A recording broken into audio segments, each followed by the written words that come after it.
बात है, फरमा के आ जाओ, शूरा बनी हुई है, शूरा में बात रखो, मशवरा कर लेते हैं। कहा नहीं, हम यहां नहीं आएंगे, होटल में ठहरे हैं। होटल बोला है। उसके बाद एक आदमी चिट्ठी लेकर आया कि आपको इंतजार हो रहा है होटल में। मौलाना साहब ने फरमाया कि मैं होटल में नहीं आता, जो बात करनी है मस्जिद में आकर बात करो। ये क्या है? ये क्या तुम हजरत जी हो? तुम जिस खानदान से तबलीग का काम चला है, तुम्हें कौन जानता है दुनिया में? अभी मेरे शहर अमरावती में इज्तिमा था 7-8-9 महीने पहले।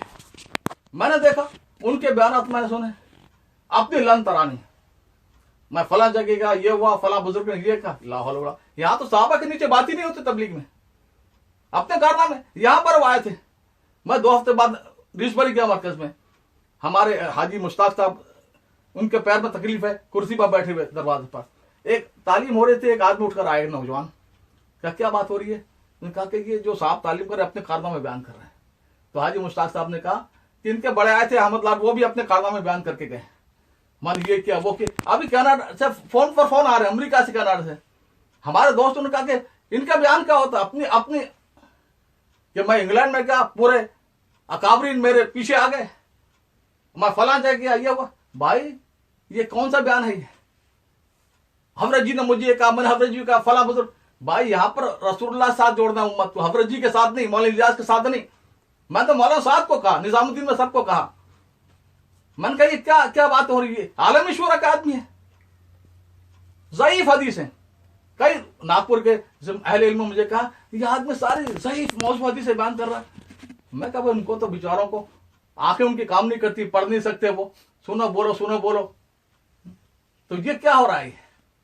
तो मैं अर्ज कर रहा था कि एक फितना चल रहा है। जिस दिन तारीख लिखी जाएगी सच्चाई के साथ, ईमानदारी के साथ तबलीग की, तो मैं समझता हूं तबलीग को नुकसान पहने वाले में पहला नाम मौलाना अहमद लाल का होगा, और अब्दुर्रहमान प्रोफेसर होगा बेंगलोर वाले, और ये यहाँ के रायमंड के 2-3 आदमियों का नाम होगा। ये क्या है? क्यों काम को तोड़ना चाहते हो? क्या तकलीफ है मौलाना साहब से तुमको? ठीक है, मौलाना साहब में कुछ कमजोरियां हैं, उनको दूर करनी चाहिए वो। लेकिन ये जो हो रहा है इस वक्त में, ये बहुत बड़ा फितना अहले माल का है। ये बनिया का फितना है, एक माफिया है जो माल की बुनियाद पर सबको। इसलिए मैं, देखिए गुजरात में काम बहुत अच्छा हुआ। मैं वहां बचपन में रहा हूं 58 से लेकर, और असल अकाबरी के साथ रहा हूं। शुरू में गुजरात के मदरसों की तश्कील और तरतीब मेरे से में थी। काजी अब्दुल वहाब आ जाते, अल्लाह वाले आदमी थे। ये वो थे जिन्होंने तरबियत की मौलाना उमर साहब पालनपुर भाई फजल करीम की। निजामुद्दीन में आते, दोनों हजरत जी को मैंने देखा, इनके लिए बड़ा एहतमाम होता था, और किसके लिए एहतमाम नहीं होता था। मुश्ताक दावत थे, जो अल्लाह से मांगते मिल जाता था। एक बार वो निजामुद्दीन आए अहमदाबाद के करोड़पतियों की जमात लेकर, मैं नजर आ गया। कहेंगे मौलवी साहब 10 दिन के लाया हूं मालदारों को, बड़े बड़े चौधरी हैं ये। 3 दिन निजामुद्दीन में, 3 दिन अल्लाह का रास्ते में तबलीग में, 3 दिन हजरत शेख के पास एहतिकाफ में। अब तुम नजर आ गए तो मैं शेख के पास 6 दिन एहतिकाफ कर लूंगा। तुम इनको जो है वो यहाँ लेकर, लेकिन ये चौधरी लोग हैं, इन्हें बिरयानी जर्दे खिला खिला के जन्नत तक ले जाना है। रास्ते में कोई दाल और सब्जी की घटी नहीं आएगी।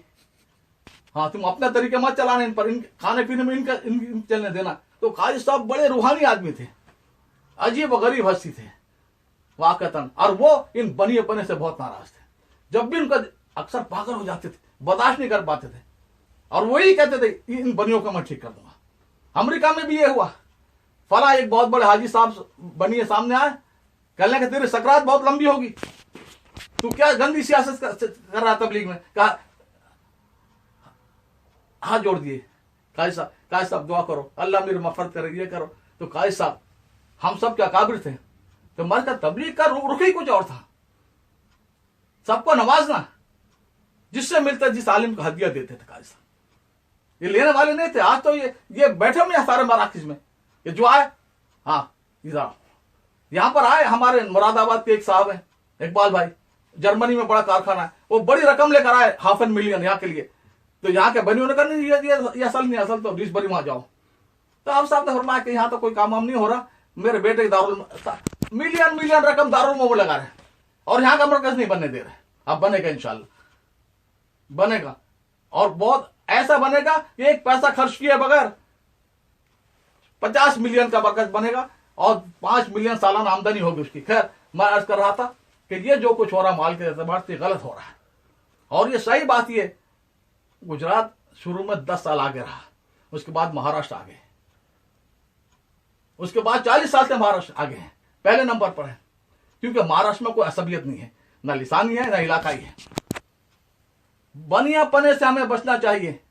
अल्लाह का शुक्र है देवबंद बच गया, वरना एक और फला साहब आ गए थे एक स्कीम लेकर, ये बनिया पने के साथ गुजराती बनिया अगर हो जाता तो देवबंद की खुशियतें खत्म हो जाती। अल्लाह जज़ा करते उन लोगों को, चाहे मौलाना अरशद मदनी हो, जो भी है, जिन्होंने बचाया उसको।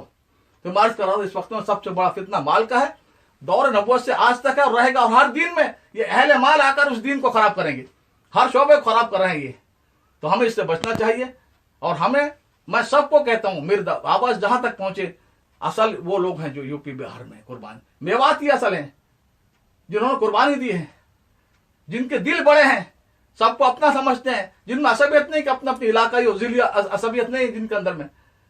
तो वहां पर ये जो बातें चल रही हैं निजामुद्दीन के खिलाफ, मौलाना साहब की कमजोरियां मुझ में भी है, आप में भी है, सब में है, लेकिन इसका मतलब नहीं कि लोगों को भड़काया जाए और क्या अमीर बदले नहीं जाते। आज अबू बकर आज खलीफा होते तो हमारे अमीर होते।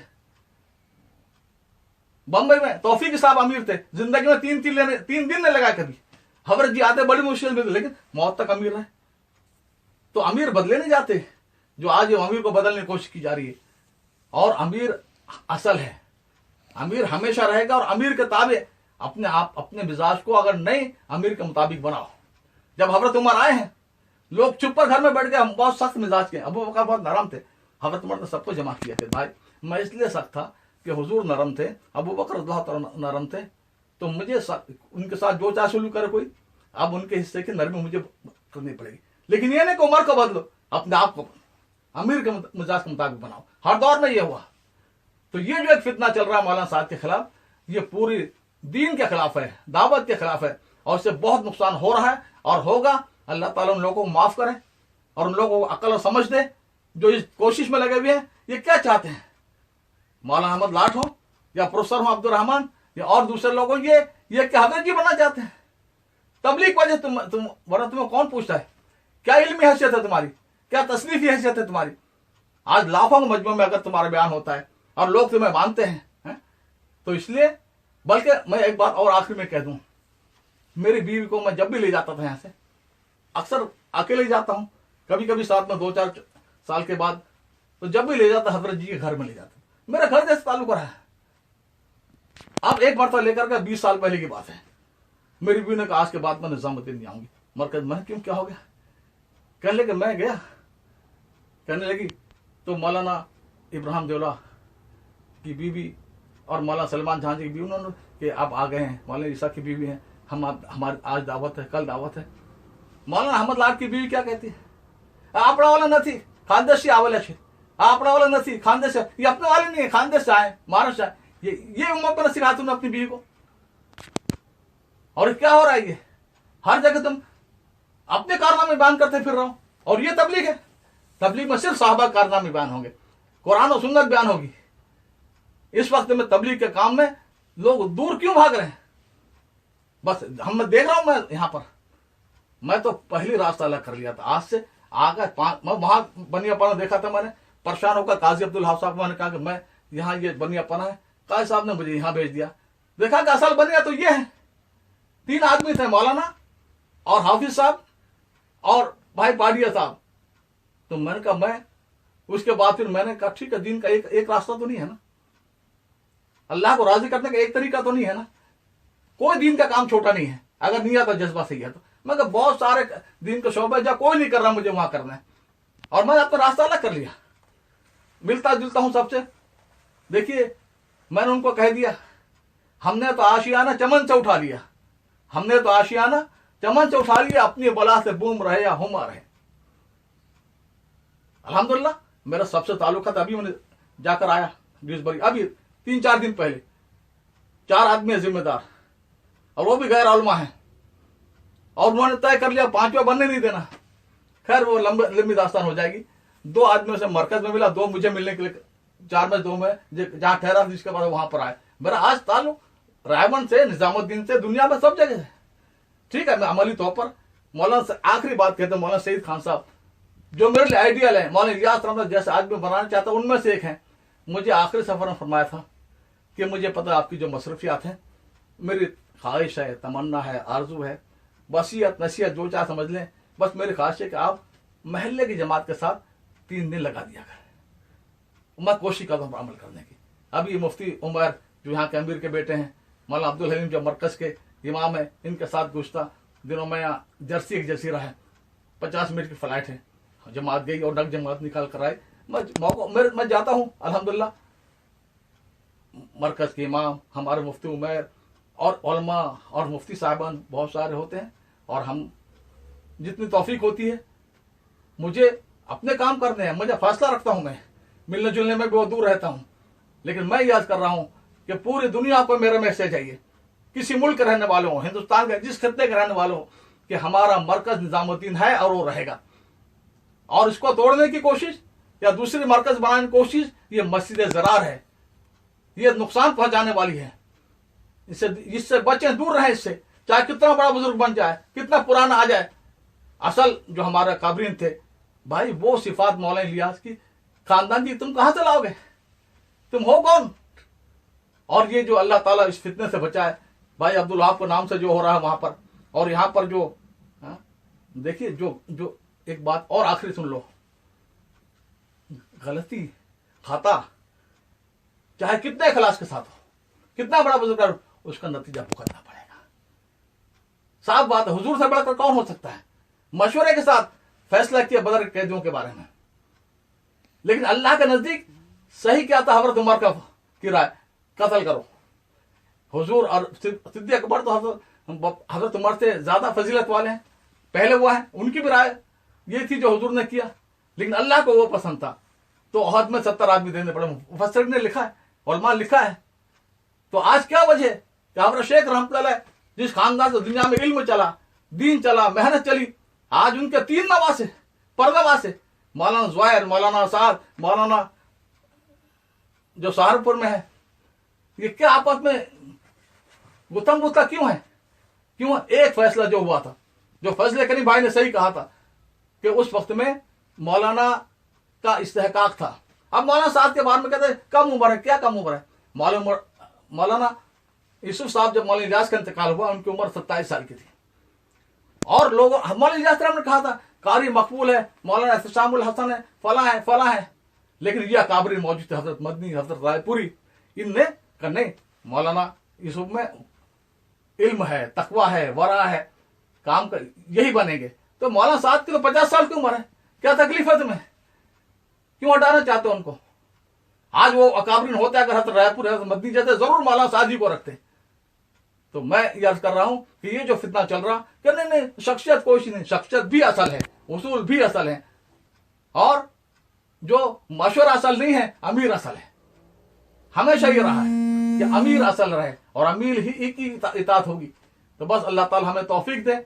मेरी दुआ है कि इस फितने से हम निकलें और तबलीग वाले निकलें और हकीकत को समझें और असल मरकज उसके साथ जुड़ें। और जो लोग फितना चला रहे हैं मौलाना साहब के खिलाफ या निजामुद्दीन के खिलाफ, ये लोग हमदर्द नहीं हैं, ये अपने अगराज और मफासिद हैं, ये दूसरों के आलेकार हैं। ये जो एक माफिया आ गया अहले माल का, दीन के सारे शोबों पर कब्जा करता चले जा रहा है। एक तबलीग बची थी जिसमें कोई इख्तलाफ नहीं था, एक अमीर था, पूरी दुनिया में काम चल रहा था, यहाँ भी इनकी नहुसत से फितना आ गया। अल्लाह ताला हिफाजत करे मौलाना साहब की भी और निजामुद्दीन मरकज की भी और तबलीग के काम की भी, और जो लोग जुड़े हैं दुनिया में उनकी भी, और हम असल अपने मरकज के साथ जुड़े रहें। बस इसी में आफियत है, इसी में भलाई है, इसी में इंशाअल्लाह खैर और कामयाबी है। अल्लाह ताला हमें इसकी तौफीक अता फरमाए। वमा अलैना इल्लल बलाग।